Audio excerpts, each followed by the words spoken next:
Hello, everyone. Welcome to another episode of Port to Esports. My name is Darin, Kwilinski, and we have a very special episode today talking about all of the big FPS titles coming out this fall: Halo Infinite, Call of Duty Vanguard, and Battlefield 2042. Our two very special guests are our very own Stella Chung. Stella, how are you doing today? Good. How are you? Fantastic. Really stoked to get your thoughts on everything today. And, of course, Ian, Wyatt, and Abel. And Abel, how you doing? My man, I'm doing good. I'm glad to be here and just be, chopping it up with you guys. Bet. All right, let's get to it over in Call of Duty. Let's jump over to Call of Duty. We're going to go do this list in sequential order of release date. Call of Duty November 5th. Enable, straightforward question to you to kick things off. Were you excited when Call of Duty was first announced going back to World War II? Because I remember Scump saying, I'm not sure I even want to play in competitive World War II Call of Duties. I'll be honest, not really. We've already had this type of game, this look before. I was hoping that they would try and do something new. I know it's probably hard when you have this many Call of Duty titles to, keep the mind fresh. But I just want something different, something new school, maybe a little bit more futuristic. And we obviously didn't get that this year, but who knows? Hopefully it could be a pretty good title this year. Do you think that, in the competitive side of things, as a follow-up, in the competitive side of things, do you think that the pro players are excited for this, or were they still lamenting the same thing that you were, where it's just like, kind of meh?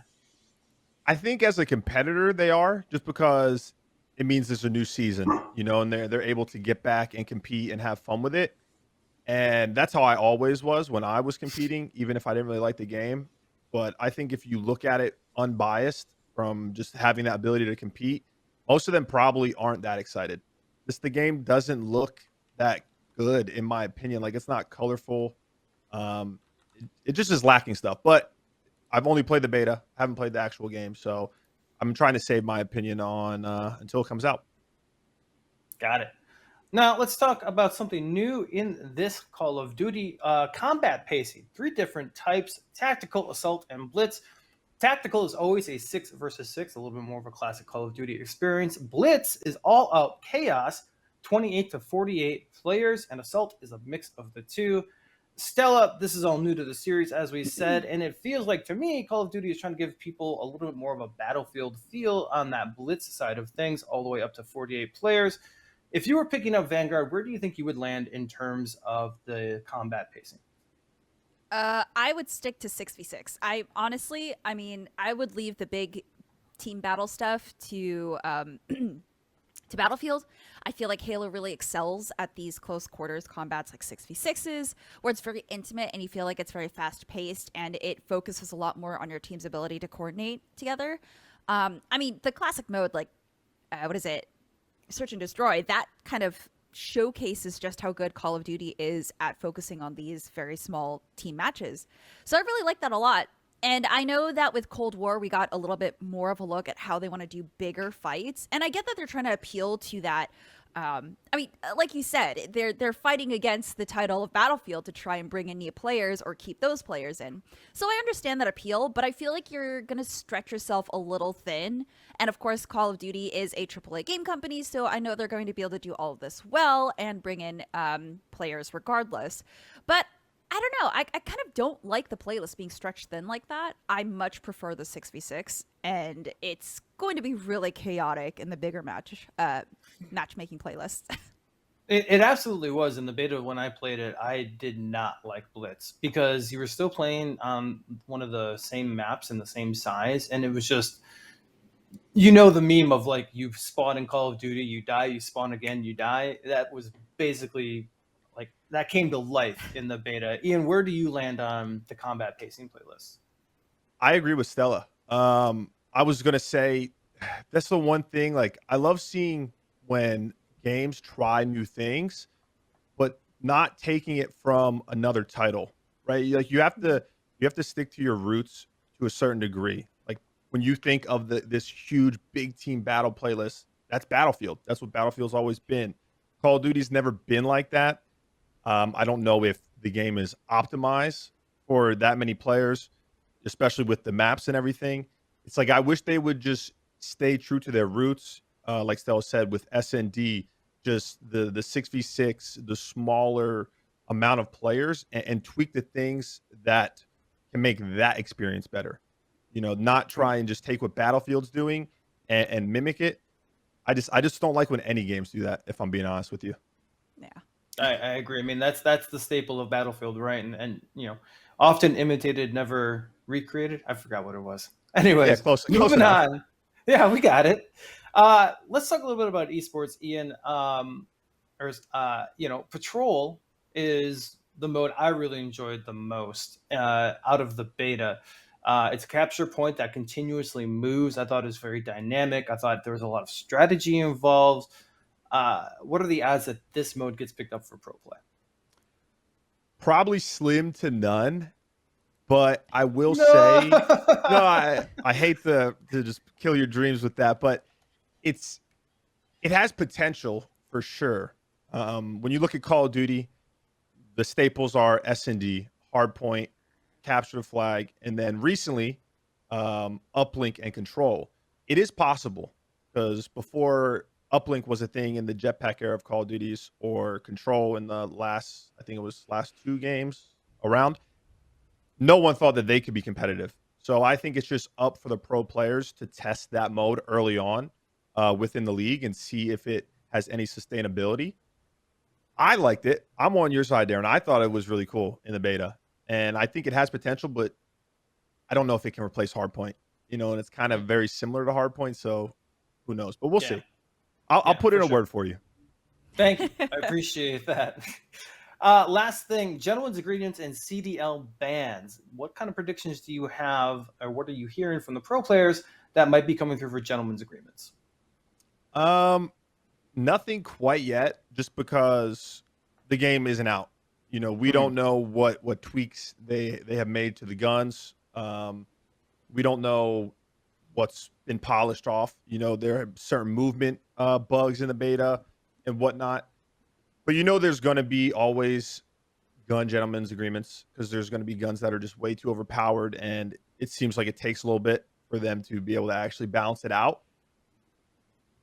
But nothing yet. Nothing yet. In my opinion, I thought that the 50-round SMG was going to get either nerfed or G8 out for sure, because I felt like I could take 3-4 engagements in a row and be fine. I'll tell you what, Darren, you read my mind, because that was the only thing I was going to say, is that one going into the game.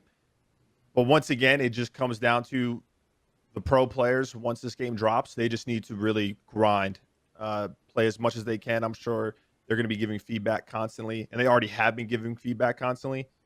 But they just need to see how it really plays out when the game's finally done. Got it. Let's jump on over to Battlefield 2042, my personal favorite and longtime favorite franchise. Okay. November 12th, early access. November 19th, full release. I did buy the $90 copy, even after the beta, so you guys can crap all over me for that. But let's talk about it. It was a rocky beta, right? We saw feedback skew very towards the negative side due to UI issues, clarity issues, who's my healer, who's got the ammo, lack of team play, map was too open. We can go on and on. We actually have 7 moments we think are neat over on our IGN Compete YouTube channel, shameless plug, about all the cool bugs that we saw from popular streamers, so go check that out. And lastly, specialists. Stella, lots to hit on this, but let's start with the specialists. Love it, hate it. Why? I'm in between, because in the beta we didn't get to see a lot of the specialists. I mean, we got very limited previews of the specialists, and I think it's a cool idea.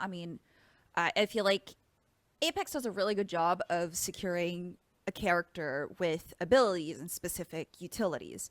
I feel like in Battlefield, I feel like it could work. I really need to see the full game to make up my opinion fully. And I'm totally keeping the fact in mind that it was a beta, that the build was a few months old, as one of the devs said. So I'm keeping that in mind. But the way that the specialists worked, I noticed that on my team, or at least in my squad too, we would have a lot of the same people, just because it didn't make sense to pick someone else. A lot of the times the fights would call for like, hey, we need someone to be able to get to that point so we can keep them off that one sniping spot. So we would often switch to the guy with the grapple hook, or with the healer. Honestly, I think the healer was the most, the medic was the most effective specialist. So a lot of us ran her.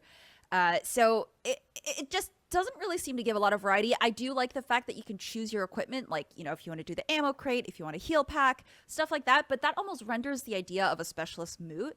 So I'm very curious to see how the full game will play out, because as of right now, it feels like they're not entirely sure how they want the specialist to pan out. If you can do all these different things for utilities on any specialist. So that's where I'm at with it.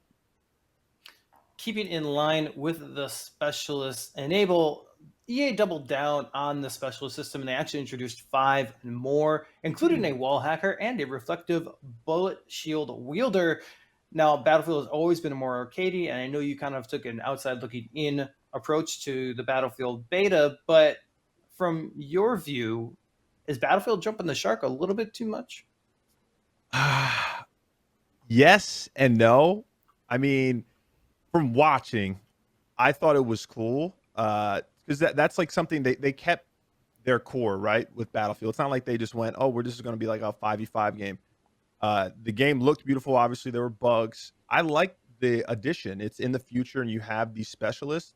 But to what Stella said is one of the main issues that a lot of games have that introduce specialists or, you know, agents that have abilities, right? When you look at Apex or Valorant or, I mean, Call of Duty, it's hard to really balance them out to where you have more than 1 or 2 options max, right? And she said, and when I was watching, I saw a lot of people using the whatever the healing specialist character was. I don't know off the top of my head, but there just wasn't a lot of variety. And then that kind of makes it stale because it's like, why even have all these different specialists if no one's really going to use them? So I think if they can find a good way to balance them and use multiple agents, that would be awesome, because the game has a ton of potential and possibility for like crazy specialist use. I just think they need to kind of iron it out and figure out how they want to go about it. Yeah, I think the specialist system can actually land in a really good spot over time if you had a huge suite of specialists to bring to the table. Like you guys have been saying, we only saw a very limited pool of 5. They just announced 5 more. Who knows how much more we're going to get in the future? I guess the year 1 battle pass will, you know, introduce us to some of that. Real quick, let's talk a little bit about the positives. The weapon feel was generally well received. The plus system to augment your gun on the fly was also a plus, no pun intended. Actually, I did that on purpose. But what got people really hyped was the announcement of Hazard Zone, which is essentially Escape from Tarkov meets Hunt Showdown. That is to say, an objective-based mode with an extraction objective. Plus Portal, which is a Battlefield sandbox where you can pull in any assets from previous Battlefield games. Stella, if the main multiplayer mode does end up bombing and stinking, do you think these 2 modes might help redeem Battlefield 2042? Well, okay. So I want to point out, in the beta, we only got to play the really, really big mode, right? Like, it's the overblown, like, as many people packed into one giant map mode. So we didn't even get to see, like, the base player mode, right? So I, again, reserving opinions until I see and play through everything. But I think it'll be fine. I mean, overall, it felt like a Battlefield. I mean, I don't think anyone ever doubted that. Even in the beta, even with all the bugs, it still feels like a Battlefield. I feel like Portal is honestly a love letter to longtime fans, because now you're being able to kind of customize the game to however you want. You can have this custom lobby. You can make whatever you want out of it. You can add this, like these guns only, or this map only, stuff like that. So I think that alone is huge. The fact that you're getting all of this for the price of one game, I think, is big. I think that's going to bring in a lot of people. Again, I just worry about how optimization is going to look, because the beta was, again, very, very difficult to play just because of optimization, lots of bugs.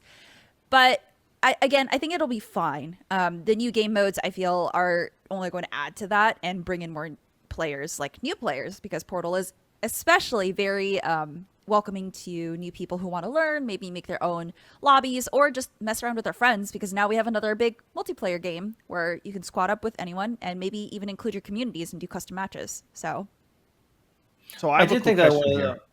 Oh yeah, go ahead. Sorry, I know. Just because I didn't even know about the Portal mode. Could either of you tell me, is that like a creative mode, like almost like so it's like a Forge in Halo, or like the creative mode in Fortnite? Yeah. Oh, that's awesome. I love that. I think that's an unbelievable You can job by do them. you can do Oh yeah. World War II fighter planes versus 2042 jets if you So yeah, wanted so in the Yeah. people lobby. can create like these mini games and you expand.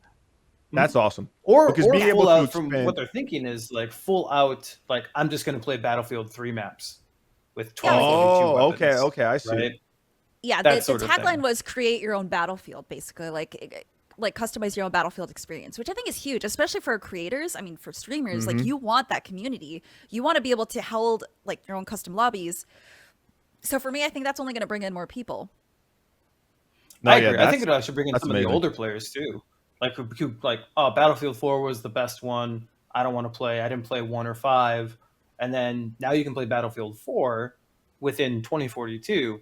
Like I think the consolidation idea is really really neat. And I'm actually really excited to try it too cuz Battlefield 2 was one of my favorite games. So if they can bring back, some of my favorite maps from that game, I mean, chef's kiss, right? It's going to be great.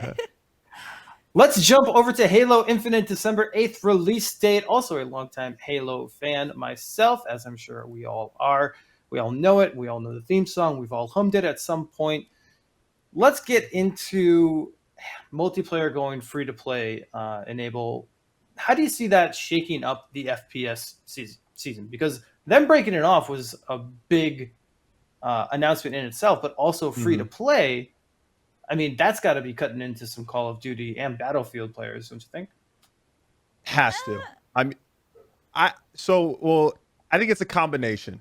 I'll give you my analysis. I think the free to play is huge. That's the way to go nowadays. If you look at any game, and then you can have all those microtransactions because you need to get people to just play the game, and anyone will play anything for free. They don't if they're not really a big Halo fan or they don't like the direction that it's been going, they're not going to shell out $60. Well, if it's free, they'll play it, and then they'll be able to experience it. But I think when you add that just on top of it's on Steam, you can get it, you can play it on PC. The what is it? The tournament format in the esports scene, the way they're doing all the customization with the skins and bringing all these orgs in, and really just they're opening it up to honestly how they should have been doing it for years now, but they're finally on the train just a little bit late. Stella, what do you think? Yeah, I feel like in terms of all the big shooters, I feel like Halo, Call of Duty, and Battlefield all have their very specific player base. Like Battlefield players really like the fact that it's a big open world like fighter, right? And then Call of Duty, Mhm. they just like the fact that you can like go in, respawn right away, like keep going, multiplayer. And then with Halo, it's a very specific audience. I mean, it handles like no other multiplayer really. It's very floaty still with the jumps. The guns are very unique to this universe. And that's always stayed consistent throughout the series. So I feel like they'll stick to their core audience, but the fact that it is free to play is probably going to bring in a few curious players from other games and maybe have them check it out. I don't know if, say, like a Battlefield player will be interested in Halo long term, though. But the fact that it is free to play is huge. I mean, it gives players the option to like take a break from their normal game to go over and maybe like continue practicing in Halo or something because they have the bot mode now. So it's a lot more accessible to casual and competitive players. I am curious about the MMR system though, because I mean, in the previews, it was a little rough sometimes. Yeah, it wasn't the best. One No. thing though, Darren, that Hmm? I think they need in terms of being able just to revive the esports scene. Dual And wielding needlers? No. well, that was the second thing. That was the other thing. But and it's something I hope because I think it would be great. And it technically doesn't have anything to do with the esports, the 44 competitive, but I hope they have a battle royale for Halo. I really do. I know Man, I've there's been been, hearing people like on 50-50 on that. What makes you think I've a been hearing Halo Battle Royale rumors. would be successful? I just think, I mean, I come from Halo, right? That was the first game I grew up in, or grew up with, excuse me, the first game I competed in professionally. I think it's the most well-rounded competitive esport, at least on console. And it has like the perfect mix of everything you want in terms of movement, in terms of gunplay, teamwork, communication. When you're talking about competing and just being competitive, But when you look at like a battle royale, the ones that are doing really well right now, Apex is probably top of the list, right? Halo is very similar to Apex, obviously, besides some of the specialists, but like with the gunplay and how you can have these power weapons, like the maps, the way you could, I guess, kind of orchestrate how the BR would play in Halo, I think it would just be it'd be perfect. And I know a lot of people that I talk to feel the same way, and I think that's the best way that you can kind of draw new players in, right? The players that didn't really play those old Halos that a lot of us fell in love with. So I think it's needed.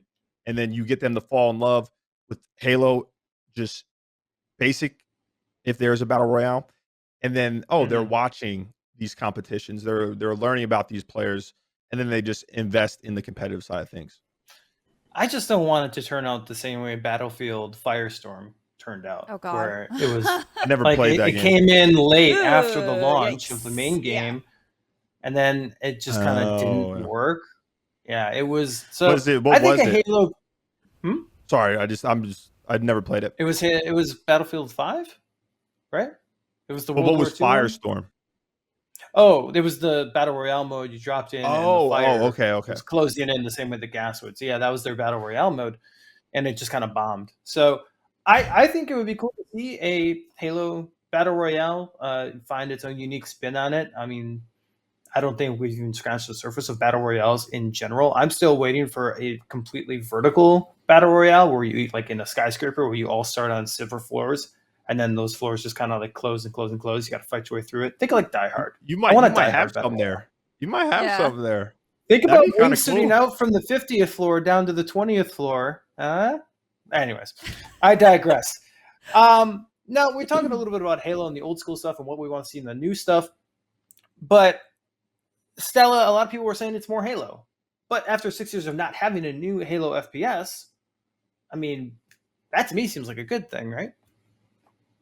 Yeah, I think it's fine. I feel it plays fine. I mean, 343 Industries knows what they're doing. The fact that they were testing different gun power, and they were testing different ways that each gun would handle every time they did a preview. I thought that was great. So it shows that they are capable of handling live adjustments, right? Which is huge in a live service game, which is what multiplayer is going to be.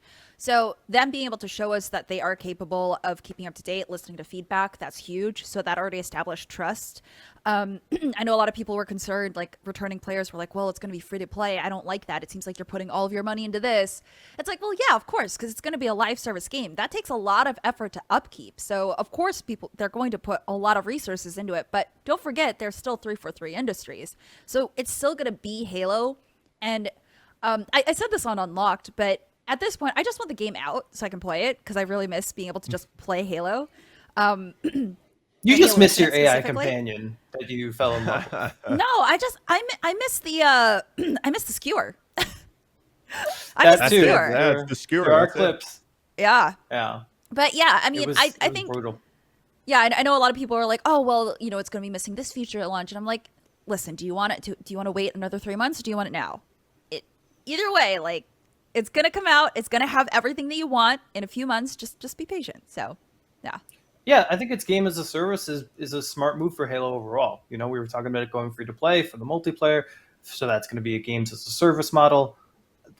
Wyatt kind of nailed it. Like, if you want a longevity game, a game that's 3, 4, 5 years, Mhm. that's kind of what you need.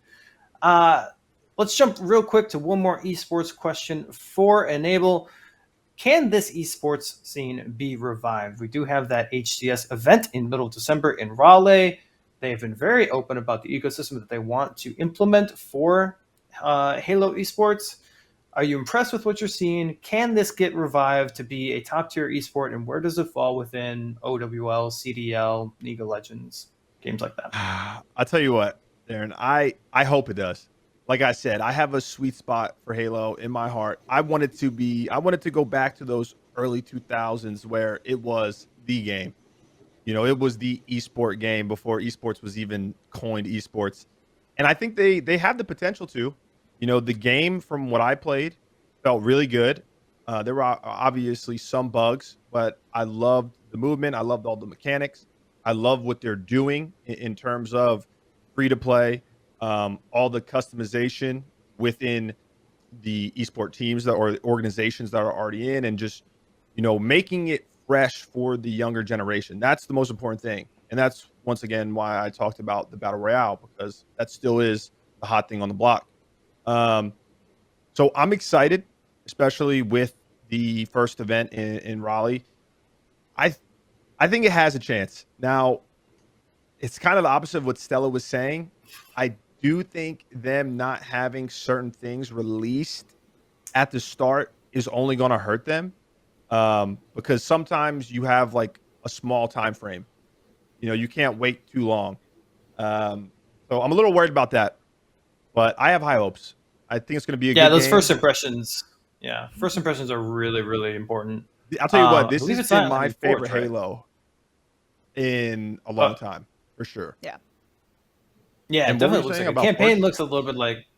Yeah, I think Forge is coming out afterwards, right? That's what they said. It is, yeah. It's post That launch. and that and co-op campaign. Co-op Now, campaign. Yeah. hopefully that's because they're dropping Battle Royale. The game drops. Surprise for everybody. That's what I Battle would love. Royale campaign where you get to drop in with 10 other Spartans. Go through the Imagine. campaign. Darren, you got That would be kinda sick. good Well- you got some good things right now that you've been saying so far. Think about it. The We need to vertical wrap battle this up real royale. quick. Now you got a campaign battle royale. We might need to Dude, go. someone hire me. Someone hire me. We got to wrap this up real quick. I mean, the campaign, if you guys watch the video, it seems a little bit more Far Cry-ish or Assassin's Creed-ish, where you have a big open map and you're going to go take over bases, get materials, upgrade things. How cool would it be if like you had a persistent world of just like 50 Spartans running around and you like jumped in a Wardog? I don't know. I digress. Final thoughts. Who wins the FPS fall and winter season? Call of Duty, Battlefield, or Halo? Stella, you're up first. Halo. I just if we're looking at it in terms of like an overall winner, it definitely has that established competitive scene. So I think that there will still be a viewer base even if it's been 6 years. We have that, and it feels really good. We know that it's going to come out, on top in terms of multiplayer. Call of Duty, a lot of people are still kind of like, I don't really know if I like this World War II return. Also, the gunplay looks very lackluster. Maybe the story is great, but I mean, let's be real, people come back for the multiplayer. And Battlefield is Battlefield. So there's no competitive scene there, really. So I feel like they're all fine on their own, but I feel like Halo, to me, is what I'll keep finding myself coming back to. I gotta agree. First off, I gotta say, Stella, that's the worst thing you say. Oh yeah, Battlefield's it's Battlefield. Like whatever. It's not gonna be. No. It's like a specific thing, right? Like you go into Battlefield because you want a specific like mosh pit of a ton of You're people right. Yeah, in one you're right. game. You're right. But I know it's got to be Halo for me. I think out of the three, it seemed like the most polished, and I just really love where they're heading, especially with a competitive background. I look at it only from that aspect, not necessarily which game sells the most is going to be, the number one. And I just think Halo has a lot going for it. I think this is their last chance to really bounce back in the competitive side of things. And honestly, maybe even to get new players invested in the game.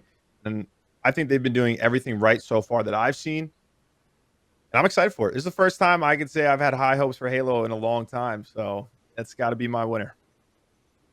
I'm with you on that, with the Halo being at the top, but I'm going to put Splitgate at the top. Actually, S tier, God tier, Splitgate, with Overwatch 2 right below it. No, I'm joshing. I would go for me personally. I'm a big fan of Battlefield, but Halo edges it out. I'm agreeing that I haven't been this excited for a Halo game in a long time.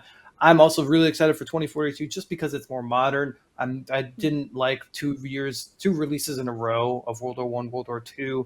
My favorite Battlefield besides Battlefield 2 was Battlefield 2142 with all the bugs and everything. Like, I love that futuristic setting. So hopefully they can pull everything together and we get, 3 really great FPS games that have long shelf lives and make a lot of people happy. Well, that wraps up this conversation on Port to Esports about the battle of the FPS Titans coming this fall. You got Halo, Call of Duty, and Battlefield 2042. So pick your flavor. Stella, and Enable. Thank you both for joining me so much. Very great conversation. And for everything else, IGN Compete and all things esports, head on over to our YouTube channel, hit that like and subscribe button, and we'll see you next time.